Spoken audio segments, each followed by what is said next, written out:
ಸರ್ಕಾರಿ ರಜೆ ದಿನ ಪಟ್ಟಿಯನ್ನು ಪರಿಷ್ಕರಣೆ ಮಾಡಿ ಕರ್ನಾಟಕ ಸರ್ಕಾರ ಆದೇಶವನ್ನು ಹೊರಡಿಸಿದೆ. ಸಾಮಾಜಿಕ ಮತ್ತು ಶೈಕ್ಷಣಿಕ ಸಮೀಕ್ಷೆ 2025ರ ಹಿನ್ನೆಲೆಯಲ್ಲಿ ಕೆಲವು ದಿನಗಳ ಹಿಂದೆ ಸರ್ಕಾರಿ ಶಾಲೆಗಳ ದಸರಾ ರಜೆಯನ್ನು ಅಕ್ಟೋಬರ್ 18ರ ತನಕ ವಿಸ್ತರಣೆ ಮಾಡಲಾಗಿತ್ತು.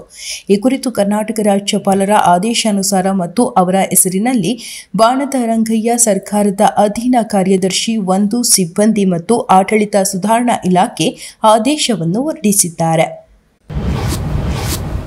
ಸಿಎಂ ಬದಲಾವಣೆ ಹೈಕಮಾಂಡ್ನ ಆಯ್ಕೆ, ಶಾಸಕರ ಆಯ್ಕೆಯಲ್ಲ ಎಂಬ ಡಿಕೆಶಿ ಹೇಳಿಕೆಗೆ ಗೃಹ ಸಚಿವ ಜಿ. ಪರಮೇಶ್ವರ್ ಪ್ರತಿಕ್ರಿಯಿಸಿದ್ದು, ಸಿಎಂ ಬದಲಾವಣೆಗೆ ಶಾಸಕರ ಬಲವೇ ಇಂಪಾರ್ಟೆಂಟ್ ಎಂದು ತಿಳಿಸಿದ್ದಾರೆ. ಈ ಬಗ್ಗೆ ಮಾತನಾಡಿದ ಅವರು, ಪಕ್ಷ ಗೆದ್ದ ಮೇಲೆ ಸಿಎಂ ಆಯ್ಕೆಯಾಗುತ್ತೆ. ಈ ವೇಳೆ ಶಾಸಕರ ಅಭಿಪ್ರಾಯ ಪಡೆದು ಸಿಎಂ ಯಾರಾಗಬೇಕು ಎಂದು ಹೈಕಮಾಂಡ್ ನಿರ್ಧರಿಸುತ್ತದೆ ಎಂದರು.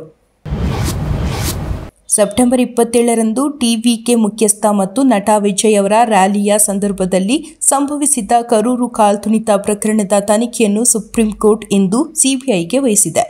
ಈ ಕಾಲ್ತುಳಿತ ಘಟನೆಯಲ್ಲಿ 41 ಜನರು ಸಾವನ್ನಪ್ಪಿದ್ರು ಮತ್ತು ಅನೇಕರು ಗಾಯಗೊಂಡಿದ್ರು.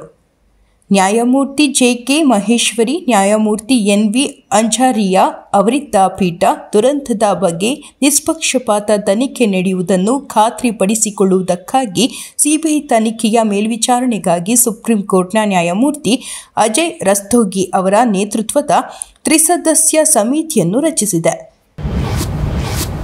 ಐತಿಹಾಸಿಕ ಕಿತ್ತೂರು ಉತ್ಸವದ ಜ್ಯೋತಿಗೆ ಮುಖ್ಯಮಂತ್ರಿ ಸಿದ್ದರಾಮಯ್ಯ ಇಂದು ಚಾಲನೆ ನೀಡಿದ್ದಾರೆ. ವಿಧಾನಸೌಧದ ಮುಂಭಾಗ ಇಂದು ಆಯೋಜಿಸಿದ ಸಮಾರಂಭದಲ್ಲಿ ಮುಖ್ಯಮಂತ್ರಿ ಸಿದ್ದರಾಮಯ್ಯ ಅವರು ಜ್ಯೋತಿ ಬೆಳಗಿಸಿ ಉತ್ಸವಕ್ಕೆ ಚಾಲನೆ ನೀಡಿದರು. ಕನ್ನಡ ಮತ್ತು ಸಂಸ್ಕೃತಿ ಹಾಗೂ ಬೆಳಗಾವಿ ಜಿಲ್ಲಾಡಳಿತದಿಂದ ನಡೆದ ಕಾರ್ಯಕ್ರಮದಲ್ಲಿ ಚೆನ್ನಮ್ಮನ ಕಿತ್ತೂರು ಶಾಸಕ ಬಾಬಾ ಸಾಹೇಬ್ ಪಾಟೀಲ, ಜಿಲ್ಲಾಧಿಕಾರಿ ಮೊಹಮ್ಮದ್ ರೋಷನ್, ಜಿಲ್ಲಾ ಪಂಚಾಯಿತಿ ಮುಖ್ಯ ಕಾರ್ಯನಿರ್ವಾಹಕ ಅಧಿಕಾರಿ ರಾಹುಲ್ ಶಿಂದೆ ಮತ್ತಿತರರು ಉಪಸ್ಥಿತರಿದ್ದರು.